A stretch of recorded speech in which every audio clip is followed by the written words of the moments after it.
Shalom, praise the Lord, जय मसीह की। मेरे अजीज़ों, आज एक और नए टॉपिक के साथ आपके सामने हाजिर हूँ। आज मैं पढ़ रही थी मत्ती चैप्टर 19, तो उसमें 19 के 24 में एक बात लिखी है जो प्रभु यीशु ने अपने चेलों से कहा था। एक ऊँट का सुई के नाके से निकल जाना सहज है, लेकिन धनी व्यक्ति का परमेश्वर के राज्य में, अनंत राज्य में प्रवेश करना मुश्किल है। इस लाइन से पहले अगर बाकी की लाइन हम आयत पढ़ते हैं तो उसमें दिखाते एक धनी व्यक्ति प्रभु यीशु से अनंत जीवन में कैसे प्रवेश करे उसके लिए पूछने आया था। प्रभु ने जो पहले बोला मान गया। जब प्रभु ने कहा अपना सब कुछ छोड़ के मेरे पीछे हो ले, तो वो मुंह लटका के चला गया, क्योंकि वो बहुत धनी था और उसे अपने धन से बहुत प्रेम था।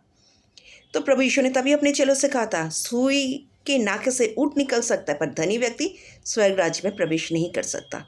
ये सुई का नाका है क्या? वचन के अनुसार अगर हम देखते हैं, जो सुई का नाका है that is gateway of Jerusalem.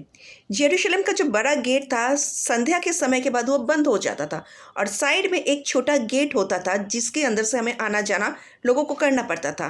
कभी कोई व्यापारी ऊँट पे सामान लाद के आते थे तो ऊँट के ऊपर से जितने भी सामान थे उन्हें उतार दिया जाता था और ऊँट को भी झुक के उस छोटे से द्वार से प्रवेश करना पड़ता था। इसका तात्पर्य क्या देखते हैं हम लोग?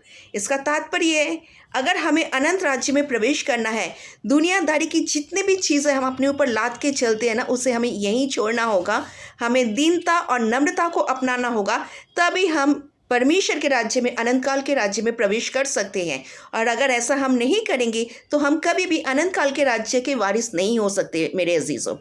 इसलिए इस दुनिया में जितने भी चीज़ें हैं, अहंकार, लोभ, पाप की जो भी चीज़ें हैं, उसे यहाँ पे छोड़ दें, खुद को दीन और नम्र बनाए और परमेश्वर के अनंत राज्य में प्रवेश करने का वारिस बने।